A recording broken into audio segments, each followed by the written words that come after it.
¿Cómo estáis? ¿Está todo el mundo tan cansado como nosotros? Ya se notan los 2 días de... Yo estoy lechugo como una fresca. Pues sí, vamos a esperar un par de minutines a ver si hay algún rezagado y luego le damos caña. Si alguien tiene un sobao de soborno, este es el momento. Gracias. ¿Son 50 o una hora al final? Viene a ser 50. Yo sigo sin entender la manía con los sobaos. Están buenos. Es mantequilla pura. Eso dice la gente. Están muy buenos. Más si los mojas más, pero incluso secos. Tal cual. Están muy ricos. Luego solventaremos estas diferencias de la única manera que sabemos, que es la violencia. Obviamente. Nos podemos pegar con sobao. Entonces, el micro es para los 3, ¿no? No tenemos que pelear ni... Vale. Hombre, claro.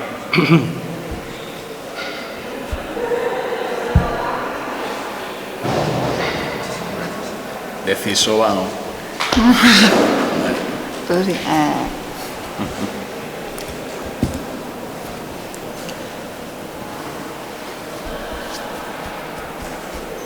Qué guay. Yo estoy encantado. O sea, lechugo como una fresca, pero encantado. También. Y las 12.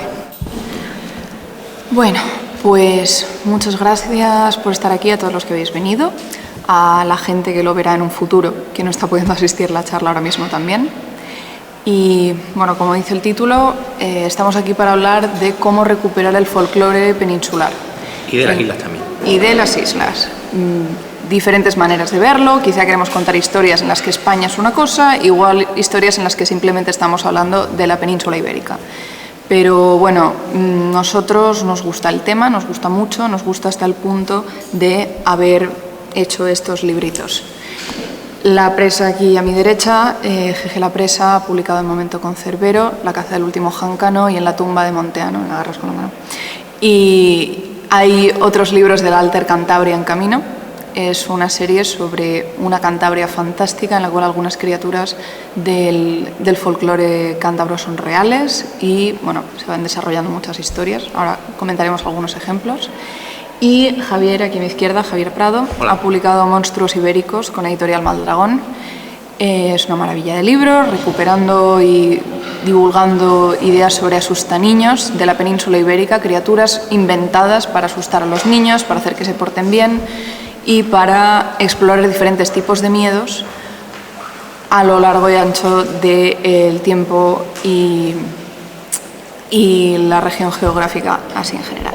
Y yo tengo este librito que se quedó ayer una nominación al... Bueno, La caza del último jáncano también estaba nominado al Ignotus. Nos quedamos ahí, pero estamos muy contentos con ello. Este es el último ejemplar, de hecho. Si Sí. luego queréis pelear por él... Sí, Bueno, podemos buena tirarlo suerte. y duelo a muerto con cuchillos porque de momento solo queda este. Pero bueno, es un libro hecho por autoedición en el cual hago un recorrido por 33 criaturas del folclore español en sus idiomas particulares. Es decir, en idiomas sean cooficiales o sean idiomas que aún no estén reconocidos como tal, pues es una mezcla de folclore e inmersión lingüística. Pero bueno, al caso. Somos escritores, yo soy ilustradora también, nos interesa mucho este tema y queremos compartirlo un poco porque creemos que puede dar muchísimo de sí. No es solo una cosa que haya existido y se pueden contar historias de vez en cuando, sino que tiene muchísimo potencial. En general, el folclore de la península ibérica no lo entendemos como algo que sea tan popular como el de otros sitios. Se convierte casi en una curiosidad de un punto, de otro. Este pueblo tiene este monstruo, aquí se cuenta una leyenda de unas brujas, aquí se cuenta esto, lo otro, pero no tenemos un folclore tan cohesionado como el de los hermanos Grimm en Alemania, como las leyendas rusas, como la mitología griega. Entonces, no somos conscientes de todo el material que hay y sobre todo no lo vemos como algo que puede estar unificado y compartido. Y si queréis...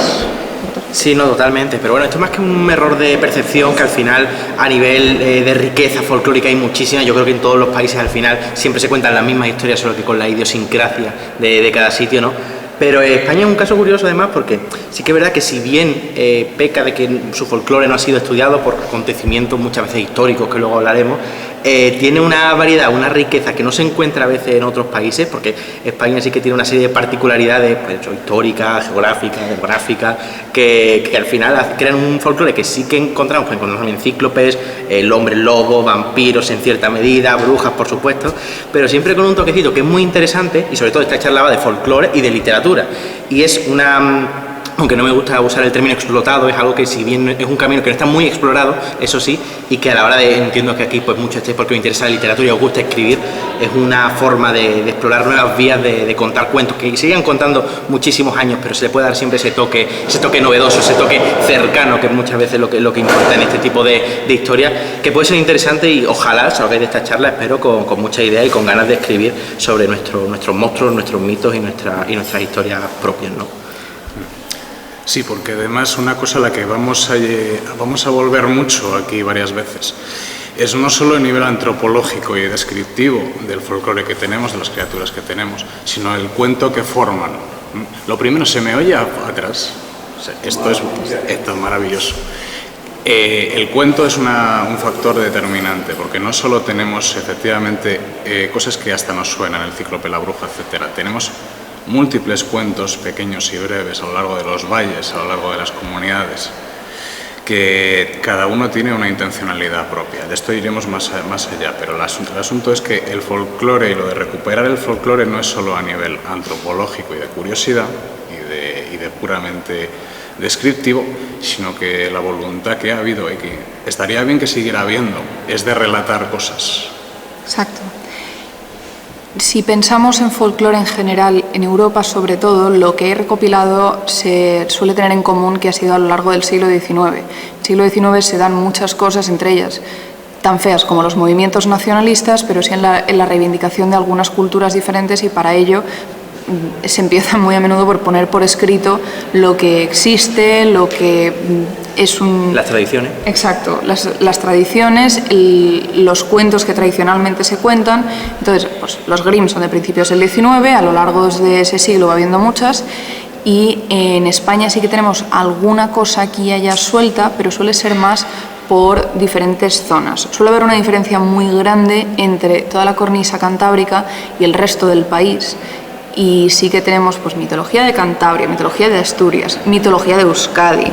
Y en otros sitios pues a veces hay algún recopilatorio de leyendas de Murcia, leyendas de aquí y de allá, pero suelen ser más leyendas sueltas y no un entendimiento de las criaturas de esa mitología como casi parte de la fauna. No, es que en estos montes sí tenemos estos bichos, sí, hay cernícalos, hay corzos, hay no sé qué, y están estos bichines por aquí, hay cuegles, hay ojáncanos, esto te lo vas a encontrar por el monte. No te salgas del camino, marca el GR y no le eches de comer a los ojáncanos. Y sobre todo, por añadir lo que comentabas antes, España, el problema que ha tenido en ese sentido es que ha llegado tarde, como siempre a todo. Mientras estaban los hermanos Grimm, aquí en España, pues bueno, había una serie de guerras y movimientos que siempre dificulta este tipo de estudios, y hasta el principio del siglo XX no ha habido folcloristas que verdaderamente digan, voy a dejar por escrito. Siempre hay excepciones, como de Cecilia Boldefaber, que sí, acá Fernán Caballero, ¿no?, que sí recogió muchos cuentos populares, pero siempre son esfuerzos muy mínimos que han quedado en el tiempo, con suerte recogidos en libros que han quedado ahí en bibliotecas perdidas y que pues, sí se han podido recuperar, pero en otros casos pues esos esfuerzos se han perdido, y ya digo, hasta principios del siglo XX, años incluso 20, 30, no ha habido mucho esfuerzo, y luego la Guerra Civil, que luego hablaremos, que eso fue un cataclismo para todos los estudios folclóricos, porque, en fin, bueno... En general, como casi cualquier otra cosa de la historia de España, al momento en que llegamos a la Guerra Civil, hay muchísimos avances, casi en cualquier dirección, que se cortan en seco, no solo por una guerra, sino por las consecuencias después de la dictadura. Muchos estudios se quedan paralizados, muchas cosas que, en fin... Como funcionan naturalmente estas cosas, se van haciendo redes de intercambio, de conexión, de transmisión cultural. Hay escritores que empiezan a hacer cosas, otros pues se animan, van haciendo. Esto queda completamente capado. Y aparte, el estar haciendo estudios folclóricos inevitablemente va vinculado a una diversidad cultural y en muchos casos a una diversidad lingüística también, porque se está hablando podemos estar hablando de recuperar palabras, expresiones, e incluso idiomas que no eran lo que estaba estandarizado según el franquismo, con lo cual inevitablemente tenemos un parón de 40 años prácticamente en el que esto queda reducido como mucho a cuentos contados otra vez por transmisión oral. Y además, sobre todo a nivel de creencia, porque estamos hablando de cuentos populares, pero no debemos olvidar que el folclore al final son costumbres y muchas veces eso, creencias que la gente tiene como reales, ¿no? O sea, evidentemente en el franquismo, pues que alguien hablara de brujas o de duendes o de lo que fuera, pues no estaba muy bien visto por lo que fuera, ¿no? Porque, en fin, el señor cosa... cura te decía, ven que vamos a hablar. Sí, efectivamente, una cosa peliaguda. Pero bueno, ya hablaremos de que poquito a poco parece que esto ha ido cambiando y... El factor además cotidiano era clave para entender muchas cosas, porque efectivamente no es una situación de esto es una leyenda que poca gente conoce en este pueblo, no, es como si todo el mundo sabe que si vas por esta hora en este camino te vas a encontrar una señora vestida de blanco que como la mires 3 veces te va a cortar la cabeza, cosas así, o no repitas el silbidito que sale de los tréboles porque te vas a quedar mudo, pero en un tono constante lo sabe todo el mundo. Entonces, esto se sabe aquí. Esto es una cosa que el tema del parón franquista era determinante, porque si es una cosa de acervo y de identidad, y no solo de una curiosidad pagana, esto hay que erradicarlo. Esto no es católico, señores. Hay un folclorista que más o menos medró en la época franquista, Adriano García Lomas, que su compilación de mitología cántabra antropológicamente era muy interesante, pero tú lo lees y está en constante tono de no se equivoquen ustedes del catolicismo, es la clave, ¿eh? Esto es muy mal todo, lo de las brujas, por favor no me disparen. Y eso es importante entenderlo para cómo ha ido saliendo y creándose cosas y no creándose cosas y por qué. Tenemos ese asunto en el siglo XX que fue determinante para el folclore, para el cuento y para la recopilación de todas estas cosas. Y en gran medida es por esta actitud cotidiana que hemos tenido siempre en toda la península y en islas. Pero pese a todo, siguen habiendo muchos recursos que poder explorar y, claro, de base, para poder contar historias sobre estos mitos, tenemos que conocerlos. Para eso tenemos bestiarios, tenemos monstruarios, tenemos recopilaciones. Compren nuestros productos. Tenemos cosas también como El bestiario del norte de Pablo Gallo, por ejemplo, es un libro que está por todas partes últimamente y que es una muy buena referencia para esto que comentaba de la cornisa cantábrica. Tanto el mío como el de Javier, juro por Dios que no estamos tratando de colocar nada más de la norma, o sea, en esta gente nada más, pero es simplemente, no es muy habitual encontrarse una visión global de la península ibérica en cuanto a estas cosas, pero existen algunos casos. Esto, por ejemplo, de Cataluña, este libro es una maravilla, yo lo he podido tengo la suerte de tenerlo en casa. Este tipo de libro ilustrado, con ediciones entre comillas bonitas, no vamos a decir, son muy importantes porque tradicionalmente los estudios de folclore eran cosas que publicaba el folclorista o una editorial súper pequeñita de un pueblo de Cantabria perdido, y eso, como persona que le gustan mucho los libros de folclore y trata de buscarlo y tal, es una ruina, porque ahora se han revalorizado, hay 50 ejemplares que los tienen los 50 locos que nos gusta esto y es imposible de encontrar, pero bueno, poquito a poco se van reeditando. O sea, existen algunos que ya tienen bastantes años, por ejemplo, todo el trabajo de Barandiarán para recopilar el folclore y la tradición oral de Euskadi, porque no solo se centra en mitos, sino también en muchísimo folclore en general, en la definición más estricta de la palabra, está muy muy bien. Y bueno, luego en Cantabria teníamos a Manuel Llano también que era un hombre cabuérniga que una vez más clave porque su obra se concentra en los años 20 y 30, menos mal que llegó porque luego no hubiera podido en gran medida sacar adelante sus cosas. Era un folclorista y aquí es donde entra otra vez a colación el cuento, porque un folclorista es un cronista, efectivamente en teoría va por los pueblos a documentar lo que le van contando, y esto sobre el más representativo es el libro Brañaflor, va por los valles de Cabuérniga y los pasajes son: me senté con la Manuela mientras tejíamos, aquí hay que tener las manos ocupadas en el pueblo, ¿no? Me estuvo contando sobre el ojáncano, sobre la anjana, sobre la guajona que baja y clava su diente en los bebés para chuparle la sangre. Ese era el enfoque. Y el tema del cuento tiene su gracia porque a esta figura, la de Manuel Llano, se le ha señalado, a veces acusado de que estas...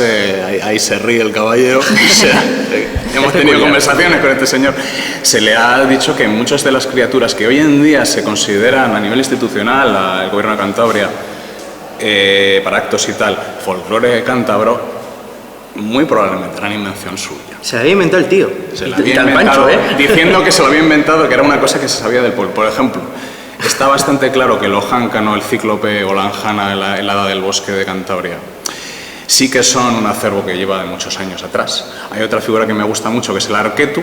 El Arquetu es un señor calvo con una cruz verde pintada en la frente, vestido de blanco, que va con un atillo al hombro. Ya empieza bien la descripción, ¿eh? Que, esto es importante, nadie sabe de dónde viene ni a dónde va, pero te lo encuentras por el camino.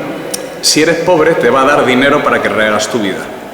Pero, como se te ocurra gastar el dinero en cosas como si te ocurra irte de fiesta y volver a la ruina, va a volver y te va a condenar a la pobreza para toda la vida. En la versión suave del cuento, en otras directamente te devora.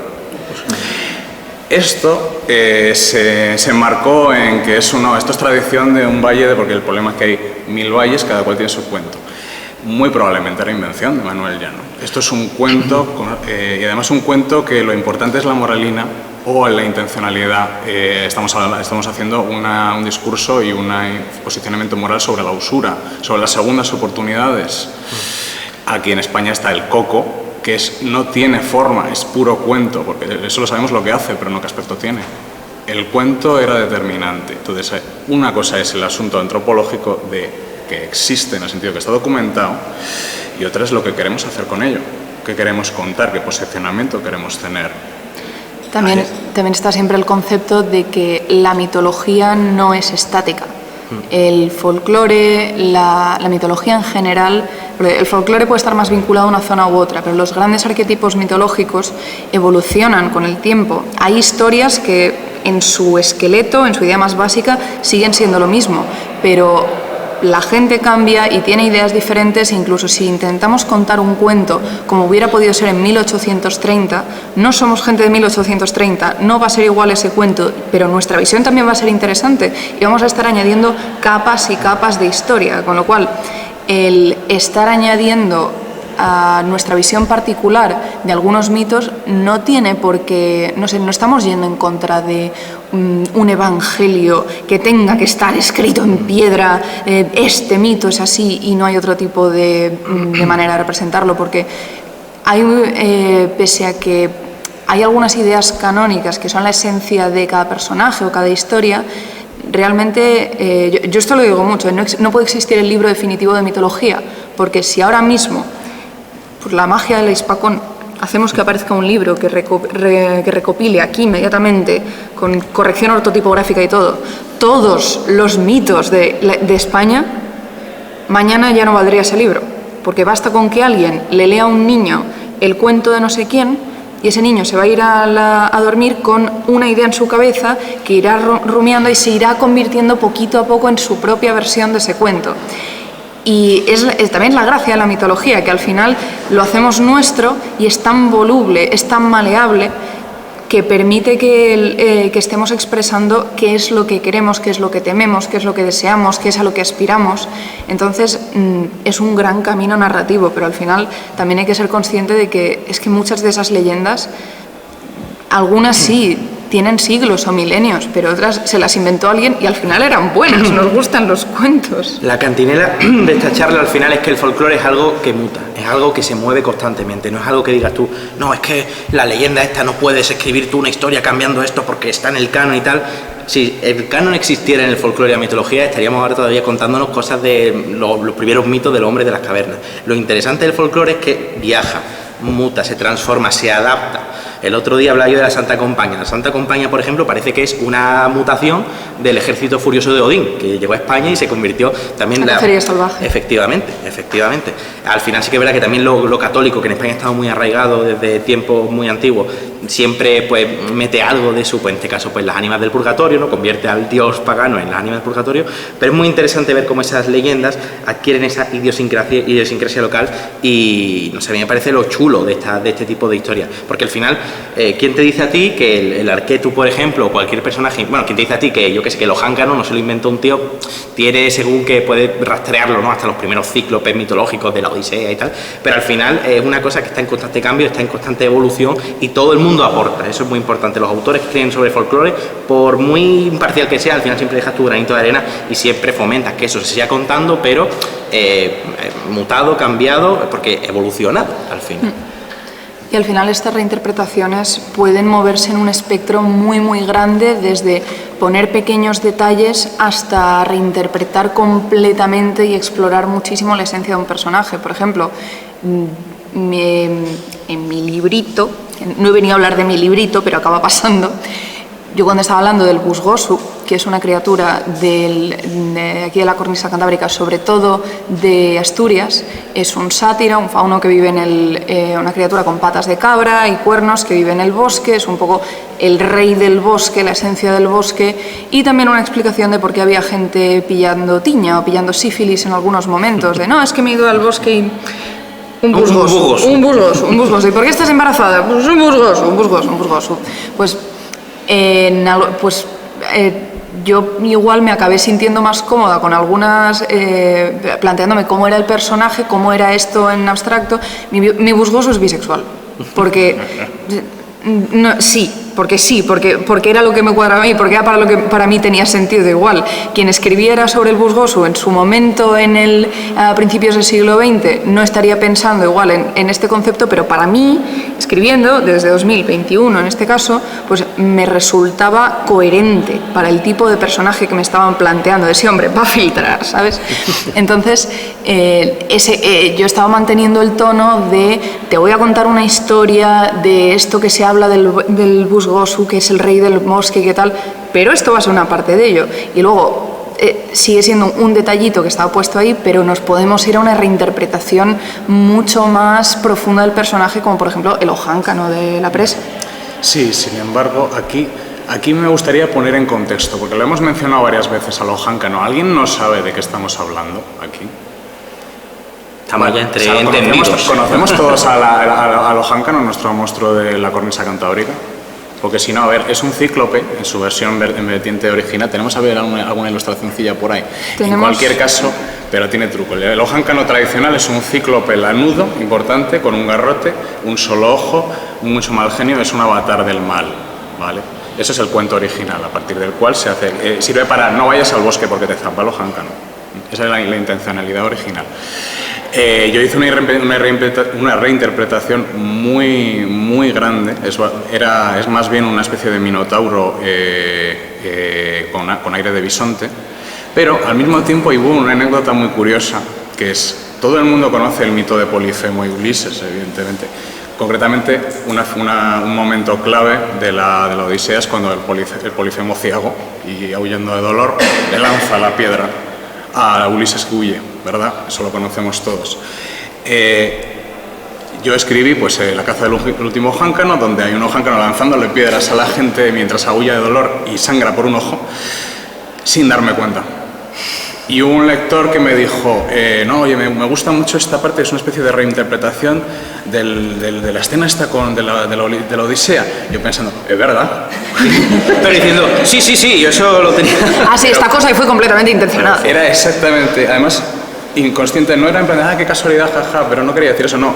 Inconscientemente creo que sí, porque por mucho que reinterpretes algunas cosas, que eso está muy bien y tú dices tus propias ideas. En este caso mi reinterpretación va de que yo encuentro belleza en la ruina y en los perdedores, y mi Ojáncano no es un avatar del mal, sino una criatura herida que no es lo que fue.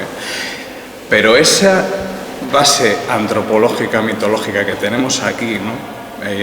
Canalizando a Robert Holstock, de la bestia herida que en un último arrebato le lanza la piedra, no estaba pensando en ello, pero es tan potente y la has mamado a lo largo de tantos años en tu cultura, que la puse sin darme cuenta.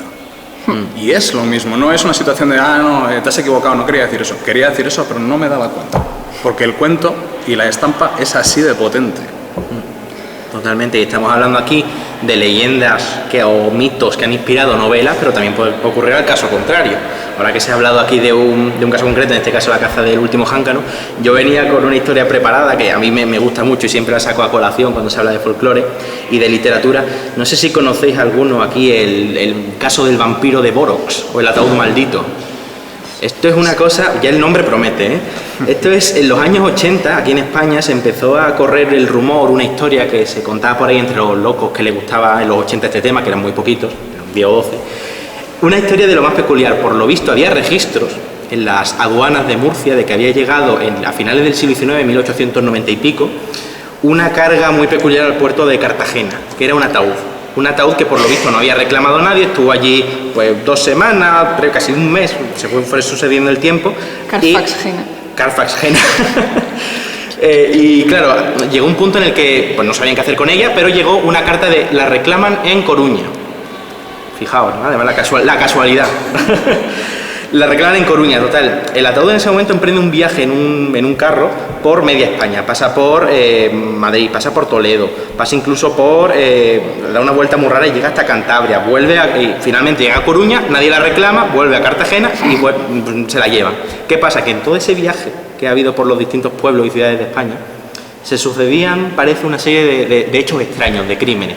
Aparecía pues gente desangrada, gente muerta, gente que desaparecía cuando se cruzaba con ese ataúd, y parece ser que el ataúd, después mirando registros, era de un noble serbio, de algún país así. Nos suena la historia, ¿no? Un poquito. Pues bien, esto en los 80 la gente se volvió loquísima. Esto apareció comentado en un libro que creo que se llamaba Vampiros, magia póstuma dentro de España. Y uno de los autores, esta historia le había llegado por un contacto que era historiador y se lo había... Pues yo, fíjate, he oído este caso y tal, se puso a investigarlo, fue a Murcia, no encontró registro en absoluto de este ataúd, igual se ha borrado. Bueno, por supuesto la historia, a medida que una vez apareció este primer libro, empezaron a contar, la historia empezó a exagerarse y a añadirse datos que nadie sabía dónde venían, que si el ataúd en Santander habían intentado hacerle un exorcismo y un medium había muerto, que si... ¿qué más cosas? Que si había una tumba sin nombre en el cementerio de Murcia, que se había inhumado ahí el ataúd, unas cosas loquísimas, pero muy locas, o sea, buscarlo luego, porque yo estoy contando aquí la mitad para no extenderme. El caso, este señor fue a Murcia a buscar los registros, ¿sí? La historia bien. La historia. Sin distorsionar con Ahora va la cosa, ¿no? Es que tiene girito todavía. El tío fue a Murcia a investigar, no encontró nada. Fue a varias ciudades por las que supuestamente había pasado el ataúd. Y en Borox, que es este pueblo de Toledo por el que supuestamente pasó, encontró a 2 señores mayores que dicen, sí, a mí lo del vampiro este me lo han contado. Y claro, y allí dijeron, bueno, ya tenemos historia. De hecho, empezó a aparecer en revistas de misterio, en revistas de rollo, pues no sé, mundo esotérico, así de esa época, que nos podemos imaginar, ¿no? ¿Qué pasa? Ya avanzamos unos cuantos años. No se sabe nada más del ataúd, pues le escribe una carta al que supuestamente le había dado ese primer chivatazo de la historia. Resulta que la historia era de Alfonso Sastre, que era un escritor que en Noches Lúgubres, seguramente lo habéis leído, escribió esta historia y el testigo, entre comillas, original que le había contado la historia, le había confundido, se estaba hablando de un relato que escribió un señor en los años 60. Y que era todo ficción, pero a día de hoy buscáis en internet el vampiro de Borox y os salen 1000 páginas diciendo, sí, esto es verdad y en fin, pero un lío, o sea, tremendo. Y esto es una historia muy curiosa porque yo creo que ejemplifica muy bien cómo una historia creada por un señor se acaba convirtiendo en parte del acervo popular del folclore. Y en Borox había gente que había leído ese libro y ya había dicho, sí, ya lo había interiorizado y se lo contaba a su nieto, sí, pues aquí pasó este ataúd y tal. Y el caso de este ataúd, o sea, a mí me parece fascinante porque es un ejemplo perfecto, es como literatura y folclore se hibridan y al final es lo mismo, ¿no? Son historias que el folclore muchas veces parece que se cuentan de tiempo inmemorial, pero que igual se inventó un señor en los años 60, ¿sabes? ¿Quién dice que no? Y no sé, en este caso a mí me parece fantástico y que, jolín, no nos tenemos que tomar el folclore tampoco tan como algo rancio y que no se puede cambiar, porque al final es que tampoco tenemos constancia de que los jáncaros se inventaran alguna criatura fantástica de un tipo en los años 1700, ¿no?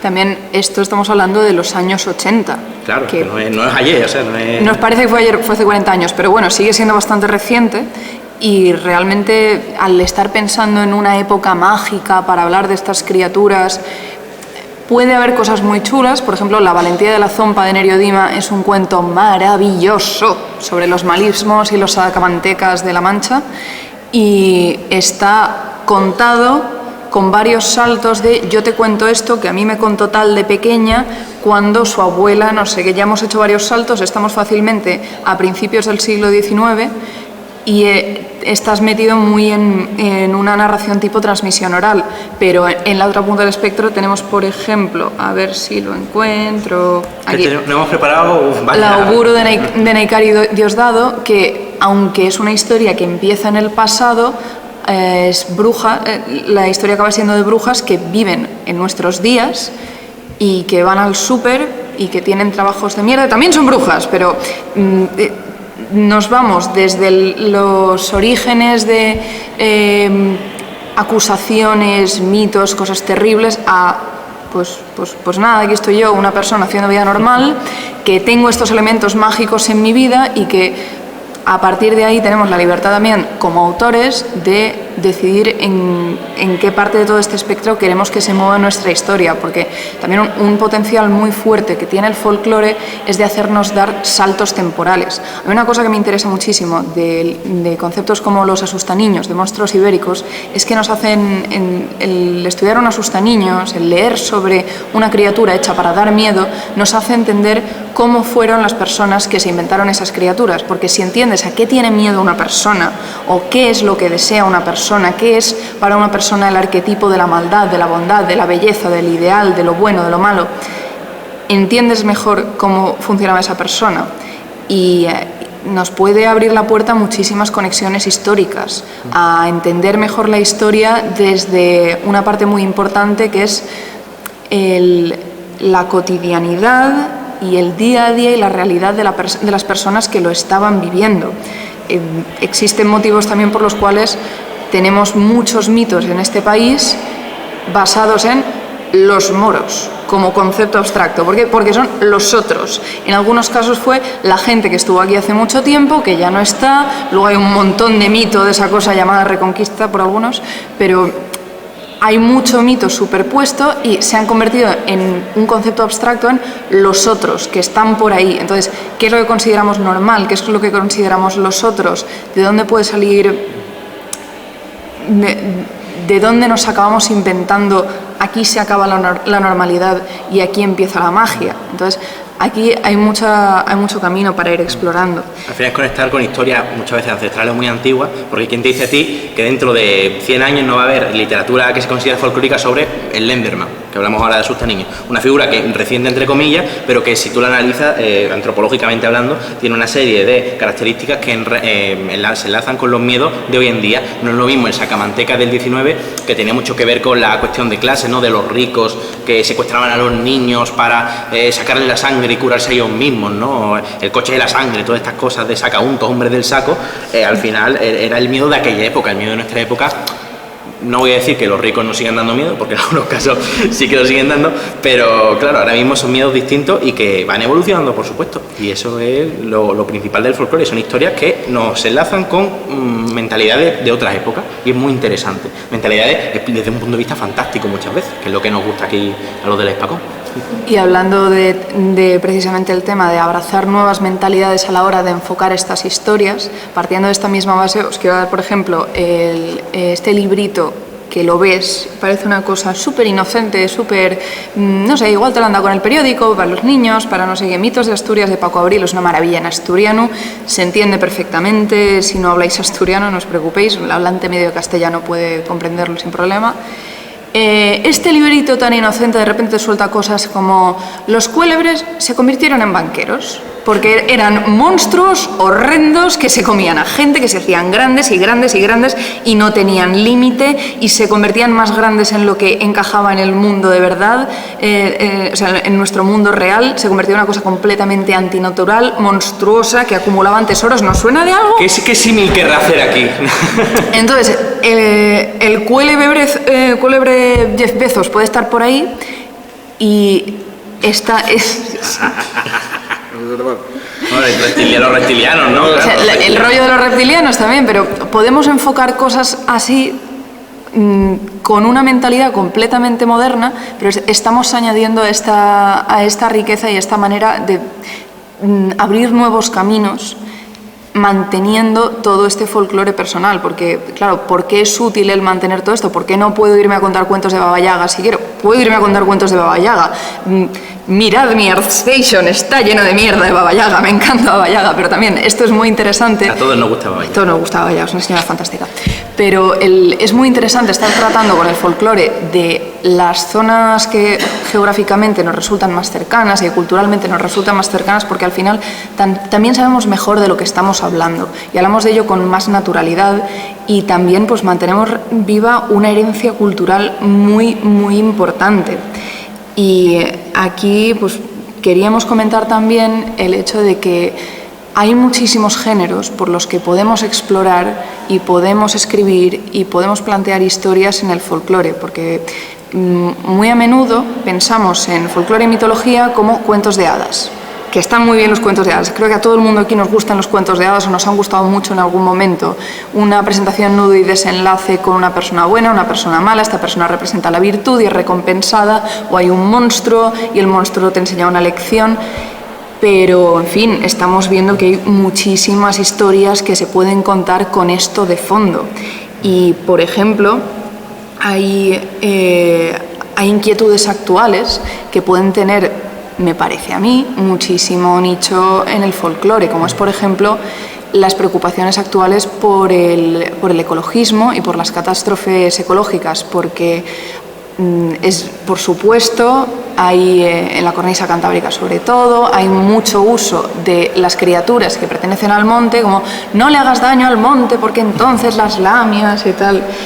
Pero si os hablo, por ejemplo, de Estudio Ghibli, la conexión entre mitología, magia, mundo sobrenatural y la naturaleza, los ecosistemas, el ataque por la industrialización completamente desmedida, es algo que está muy bien hilado. Entonces no os digo hagamos un estudio Ghibli aquí porque copiar y pegar nunca es buena idea. Los japoneses nos llevan mucha ventaja con lo de explotar su folclore. También. Es un término que no me gusta, pero bueno, sí. Sí. Pero se puede explorar muchísimo por aquí. Y ahora mismo, pues sí, tenemos igual en mente historias muy inocentes de este es el río vinculado a este hada, entonces no le hagas daño porque tal.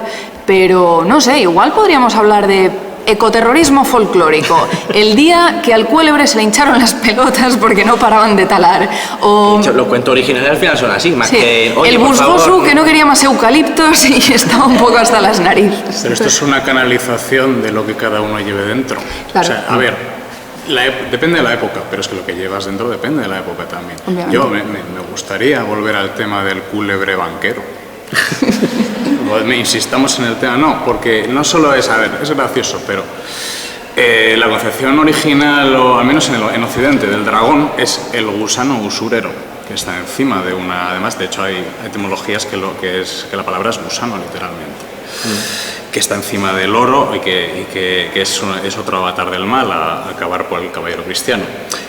Efectivamente, un gusano rastrero que está encima de una pila de oro que es solo para él es el banquero. Pero eso es una cosa que puedes llevar dentro ahora. El usurero de entonces, de hace siglos, era otro. Y la concepción del dragón como algo más noble, porque es que el dragón me encanta porque es un animal, lo considero animales casi, pero es una criatura cuyo diseño expresa lo que quiere transmitir, y por eso los dragones tradicionales son seres que reptan. Y el dragón últimamente a veces se le ha intentado hacer noble y la postura cambia. ¿Cuántas veces te has visto lo detrás de las cámaras del Hobbit? Demasiadas. Es un interesante... En la película del Hobbit que hicieron hace poco, el dragón, que es un gusano usurero, es porque Tolkien le tiraba para la mitología clásica, y el dragón clásico es un gusano asqueroso, y Smaug era malévolo y tacaño. Pero lo quisieron hacer con postura noble, para hacerlo más impresionante. Estaba hecho con captura de movimiento por el actor Benedict Cumberbatch. Llegó al set y lo que le pidió el cuerpo fue reptar. Porque era muy gracioso verle, por cierto, en los making of. Pero no solo es gracioso. Al final es súper canónico, porque Smaug viene de la palabra smugen, que es arrastrarse, entonces lo clavó. El tema de las palabras es clave en el folclore Smaug. Pero sí, también la guajona, cosas, la J es muy socorrida aquí. Le cambiaron el diseño porque el personaje quería reptar y quería ser algo repugnante, y no, lo que tenía en el diseño conceptual no valía. La impresión no valía, tenías que hacer otra cosa. Prima más el cuento y la idea que quieras transmitir que lo que sea la criatura en sí. Por eso me gusta tanto el coco, porque tiene la forma que tú quieras que tiene. Lo que importa es lo que suyo hace. Y el banquero, sí, o sea, pero eso es de ahora. Estás volviendo otra vez a lo mismo desde hace siglos. Claro. ahora mismo, solo que ahora es Jeff Bezos. Acaban siendo muchas versiones de esto. Hay un tema que me parece también que se puede explorar muchísimo, que volviendo un poco a lo que comentaba antes de que lo fantástico es lo diferente, o sea, tenemos lo que es normal, lo que es natural, lo que es nuestro día a día y lo que es aceptable. Lo que se sale de ahí es donde empieza la magia, lo sobrenatural, las criaturas con un número extraño de extremidades, de ojos, de las cosas que viven de noche en vez de vivir de día. El otro, el que es diferente. Pues yo creo que aquí hay una cantidad espectacular de historias esperando ser contadas y algunas ya se han contado y hay mucha historia aquí, pero a la hora de hacer narrativas con historias LGTBQ, igual no necesariamente románticas, aunque también quiero señoras monstruosas liándose con señoras. Esto es muy importante, esto lo necesitamos culturalmente, pero en general, sin entrar necesariamente en historia romántica, la narrativa LGTBQ al final estamos explorando a veces cosas como la identidad cuando no tienes una norma, la identidad cuando no eres parte de la norma, cuando eres lo que se sale de lo natural. Entonces, el hecho de que lo sobrenatural y lo queer compartan tantas cosas, que a ver, no estamos descubriendo el fuego. Carmila existe por algo y muchas otras cosas existen por algo. Sí que es cierto que en algunos casos, pues, como es este, va cargado de una amenaza de esto es terreno pantanoso, no se te ocurra vivir de esta manera porque es lo peligroso, aquí hay monstruos, aquí hay dragones, pero podemos explorar nuevos caminos y podemos contar nuevas historias con simplemente una versión más de esta naturalidad. Por ejemplo, acaba de salir El Barranco de la Encantada en Eriodima, que precisamente explora esto con cuenta una historia así en un setting histórico muy clavado también, o sea, te haces la idea de cómo es la vida de los pastores que te está contando durante la Guerra de Independencia francesa. Esto os lo recomiendo, y no porque le haya hecho yo el prólogo, sino porque de verdad en Eriodima escribe como quiere la cabrona. Es una historia muy buena y también muy de llorar y con muchas señoras que se quieren mucho.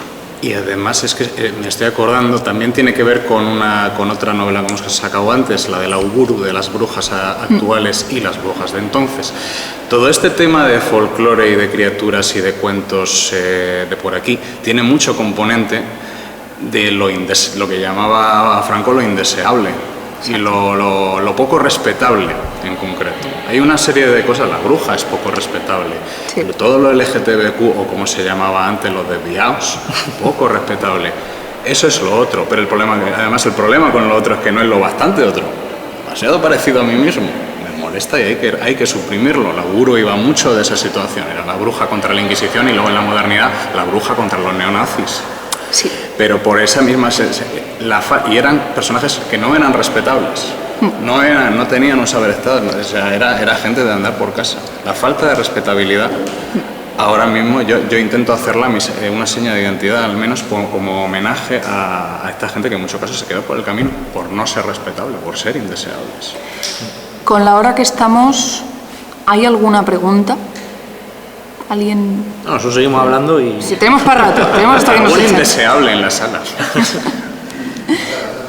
Además, el tema de estas leyendas, sobre todo aquí que pones El Barranco de la Encantada, de los moros y cristianos, ¿no? De los moros, que al final los moros son unos seres muy indeterminados, porque en cada provincia puede ser un moro de musulmán, en fin, de este periodo histórico, o puede ser como en Galicia, los mouros, que son la raza antigua por excelencia, que no tiene nada que ver con los moros, sino que simplemente como moro se asocia a algo antiguo, pues dice, sí, los moros, los que construyeron los dólmenes, ¿no? Los que hicieron tal cosa antes de Cristo. Y claro, muchas veces, esto ya en épocas más modernas, ¿no? Después de la expulsión de los musulmanes y de la victoria católica al final, pues nacen muchas leyendas sobre los amores imposibles entre cristianos y moros, que sus espíritus quedan encantados en un lugar, que al final es un poco el argumento de este libro, solo que aplicado a la realidad de los distintos géneros y las distintas formas de relación que existen hoy en día. Y eso es muy importante porque al final Quitando folclore, hablando de literatura y de narrativa en general, llevamos contándonos, que es un tópico y una perogrullada, ¿no? Pero nos llevamos contando lo típico de existen, ¿cuánto eran? 10 historias universales o tantas historias universales. Nos llevamos contando lo mismo desde épocas antiquísimas y las seguiremos contando. Lo interesante es usar esos tropos antiguos, esos personajes o esas narrativas que conectan con nuestros antepasados, pero aplicándolos al contexto o a las... No tiene por qué ser ambientado en la actualidad, puede ser en este caso en la guerra de independencia, ¿no? Sino pues aplicado a unas realidades sociales o culturales o como queráis llamarlas, que existen y dentro de X años cuando se lea esto, pues claro, será folclore también, pero contando una parte nuestra, que es lo importante al final del folclore, tiene esa parte humana, esa parte de realidad, sea amarga, sea feliz, sea lo que sea, que se queda ahí en papel, queda como una leyenda, queda como un cuento, como una novela y pasa a generaciones futuras, que en parte yo creo que es lo bonito y lo interesante del folclore, es una carta al futuro, me pongo yo aquí poético, fijaos. Sí. Tengo una pregunta respecto a esto. Entonces el folclore que está surgiendo ahora, no el que se va modificando, que es súper interesante, sino más bien también ligado con lo del vampiro de Borox, que son historias que se han creado como en los últimos 50, 60 años y empiezan a formar parte del folclore del país. ¿Cómo lo veis esa especie de creación que va surgiendo? Que puede surgir desde la literatura hasta historias habladas, pero que es más actual. A ver, puede originar alguna clase de rechazo, decir, como esto no es tan tradicional y tan antiguo, no tiene la misma validez. Yo personalmente tengo opiniones sobre los críptidos estadounidenses, por ejemplo, porque como en general es un país de cartón piedra, donde nada tiene más de 200 años, pues tienen que estar creando muchas cosas adrede, pero siguen siendo muy interesantes. Y al final, por ejemplo, en Lo que hacemos en las sombras, qué gran serie, en la última temporada hemos tenido vampiros que son monstruos con siglos, milenios de antigüedad en concepto, con el Jersey Devil, que tiene unas décadas y muchas gracias. Bueno, igual un poco más, pero ha habido hace poco. Y están en el mismo capítulo y la historia funciona muy bien, es una historia en clave de humor, te ríes mucho, es muy divertido, pero al final pueden coexistir y podemos acabar mezclando monstruos de diferentes épocas. Y fijaos, perdón, ¿ahí vas a hablar tú o...? Primero que nos avisan 5 minutos. Vale. Sí, primero tú y luego quiero comentar una cosa respecto de historias de 50 años que tiene acabo de tener una revelación.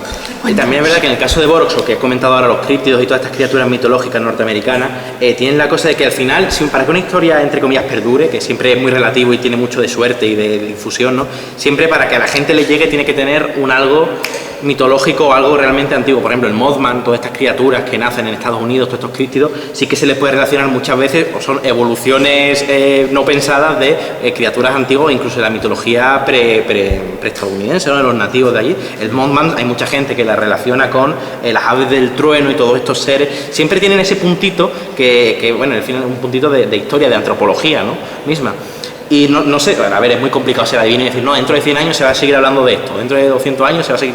Pero al final son cosas que quedan ahí, fíjate, al final en Boros, en Boros hay gente, en Boros hoy en día, que cree que eso fue real.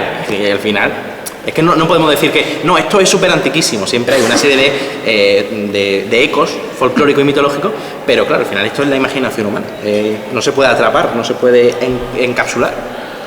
Yo si fuera de Borox estaría creyéndome lo del vampiro y además intentando convencer a todo el mundo de que es real. Porque es una cosa que siento fenomenal. Cuando salgáis de la charla, hablaré todo el mundo. No, y para cerrar, antes hablamos de sitios de cartón piedra, yo vivo en Madrid, me gusta mucho esa ciudad y hay una cantidad inusitada de historias, y concretamente de fantasmas. Sí. Barcelona. Que son, sí, el Malasaña 32, que se fue al cine, pero hay muchas. Un Madrid que es una entidad bastante reciente a nivel de autoidentidad, porque era La Mancha originalmente. Es posible que cuanto más tienes esa situación entre manos, de que no tienes tanto abolengo de siglos, más necesidad de estas historias tienes, o al menos más apetencia, más que necesidad. Claro que sí, yo desde luego que si soy de Borox me creo a pie juntillas lo del vampiro, porque cuando una historia cuaja cuando la quieres creer. Sí. Cuando te apetece creerla. Y el tema de la identidad es clave. A mí me han pedido artículos de eso. Oye, ¿podrías escribir un artículo sobre una criatura mitológica de nuestro pueblo? O sea, ¿te quieres comprar un...? De hecho no, porque querían que lo hiciera porque me daría visibilidad, por supuesto, pero la gente quiere añadir y se puede recuperar, pero también se puede seguir inventando. También, como se me ha olvidado comentarlo, pero en un caso también, un breve apunte, es que es muy loco esto es muy loquísimo. Un señor que tiene una cierta marca de galletas muy conocida se compró un castillo y lo primero que hizo fue decirle a un folclorista local: hazme un fantasma para este castillo. No voy a dar nombre, investigadlo si queréis, pero es también una historia como la del vampiro que... ¿Vas a dar nombres? No quiero yo aquí, no quiero que venga el señor de galletas a decirme... pero es fascinante. En general también, una cosa a la que os animaría, si os interesa escribir esto, que genuinamente espero que sí, porque creo que hay muchísimas historias esperando a ser contadas o ser reinterpretadas, la documentación, el entender cómo es el sitio del que se cuenta una historia, cómo pensaba la gente, cómo vivía la gente, ayuda mucho. Y luego a partir de ahí puedes deformar todo lo que quieras, pero si sabes lo que estás deformando, puede acabar teniendo mucha base más sólida. ¿Y para eso?